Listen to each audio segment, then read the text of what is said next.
Hello दोस्तों, मैं हूँ भूमिका अरोड़ा। मेरे चैनल लाइक करें, सब्सक्राइब करें और शेयर करें। मैं आज आपको बताना चाहूँगी, कल मैंने थोड़ा थोड़ा बताया था कि आत्मा ही जीवन है और इस आत्मा में ही जीवन है। तो आज मैं बताना चाहूँगी, आत्मा के साथ साथ इस बॉडी की भी बहुत वैल्यू है। अगर बॉडी नहीं हो तो आत्मा आपको दिखाई नहीं देगी, आपको संसार दिखाई नहीं देगा और आप एक इंसान नहीं होंगे। आप एक इंसान नहीं होंगे, आप एक अविनाशी आत्मा होंगे।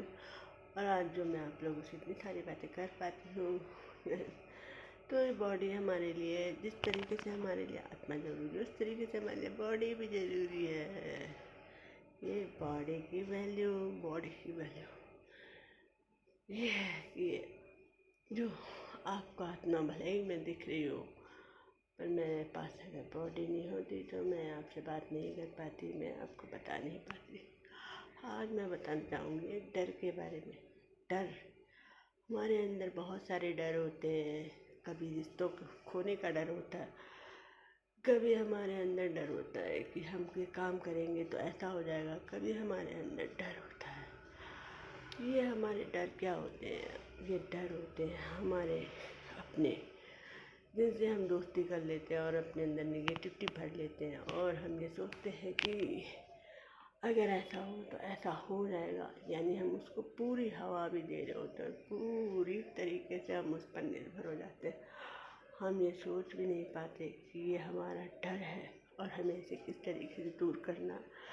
कभी कभी ऐसा होता है कि जैसे मैं आपसे बातें कर रही हूँ, पर मुझे ऐसा लग रहा है मुझे कुछ बातें आ नहीं रही है, मैं कुछ समझा नहीं पा रही हूँ, मैं बोल नहीं पाती हूँ। पर आपकी रिएक्शन बताएंगे कि मैं कैसे बोल पाती हूँ, क्या कर पाती हूँ।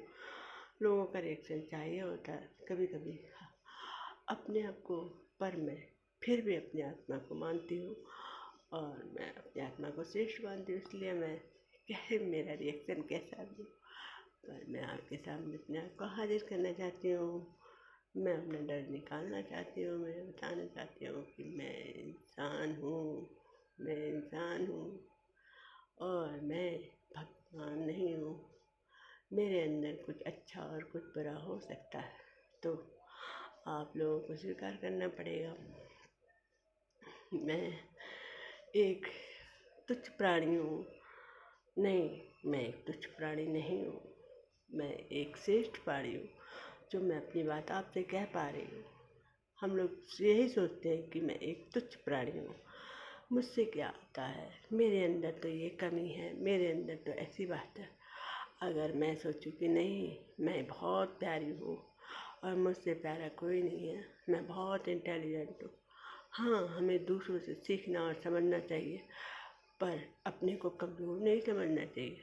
हमें दुनिया से बहुत कुछ सीखना होता है, पर इसका मतलब ये नहीं है कि हम कमज़ोर हैं या हम वीक हैं। हमें आसपास के वातावरण को जानते रहना चाहिए। वातावरण तो कुछ न कुछ सिखाता ही है, पर क्या आप अपने से कुछ सीखना चाहते हैं या अपने को कुछ बताना चाहते हैं या अपने से बातें करना चाहते हैं? अरे अपने को तो बस बताना चाहते हैं कि अरे मैं तो, कोई आपकी तारीफ़ भी करता है तो वो भी आप ढंग से नहीं ले पाते हैं। अरे नहीं, ऐसी कोई बात नहीं है, उसमें भी नेगेटिविटी ढूंढ लेते हैं। ऐसी कोई बात नहीं है, ऐसे करके आप अपने आप को गिराते हैं। नहीं, आपको ऐसा नहीं करना है, क्योंकि आप दुनिया में कितने भी लोग खड़े हों, पर जब तक आपके अंदर स्ट्रांगनेस नहीं है तब तक लोग आपके साथ नहीं हैं।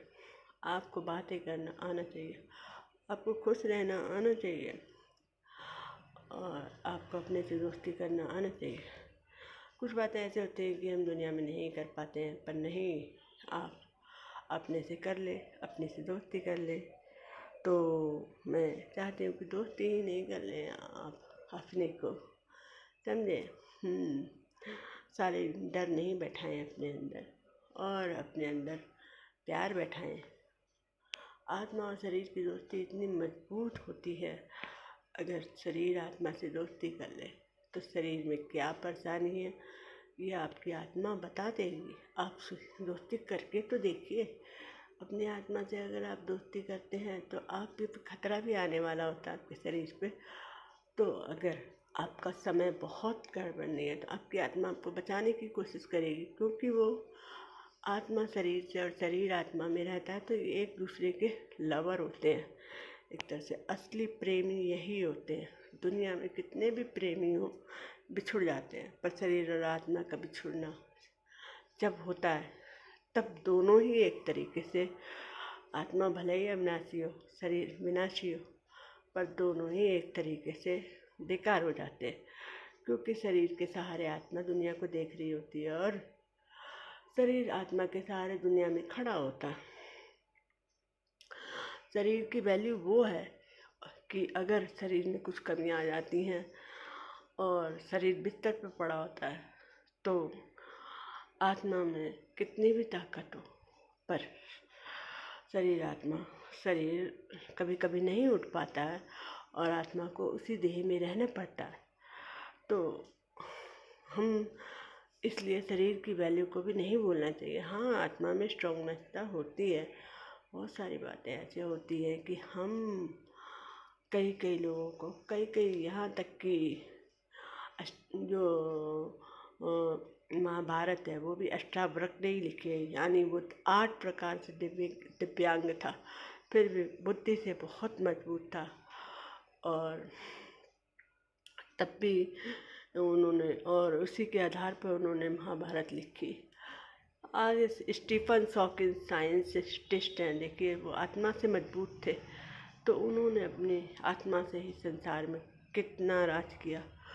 तो आत्मा की मजबूती मायने रखती है भाई, मायने रखती है, बहुत मायने रखती है, क्यों नहीं रखती। पर शरीर की भी मजबूती मायने रखती है, शरीर की भी सेवा करनी चाहिए और इसका भी थैंक यू बोलना चाहिए हमें, क्योंकि अगर शरीर स्वस्थ है आपका और आपका माइंड का, तो बहुत बहुत थैंक यू बोलना चाहिए जब ये समझ जाए कि शरीर और आत्मा का संयोग कितना अच्छा होता है। तो मेरे हिसाब से मुझे पता है कि मेरी वीडियो आप लोगों को बहुत पसंद आएगी और इसको लाइक करें, सब्सक्राइब करें और शेयर करें। और मुझे आशा है कि आप अपने विचार भी लिखेंगे इसके अंदर, तो अच्छा है, क्योंकि मैं आपके चैट के द्वारा और सुधार करना चाहूँगी अपने अंदर। हर इंसान पूर्ण रूपे नहीं होता, कुछ कमियां होती हैं, वही सीखने के लिए संसार में आता है। और इसी के साथ मेरा चैनल से लाइक करें, सब्सक्राइब करें। Thank you, bye bye. Bhumika Arora, okay.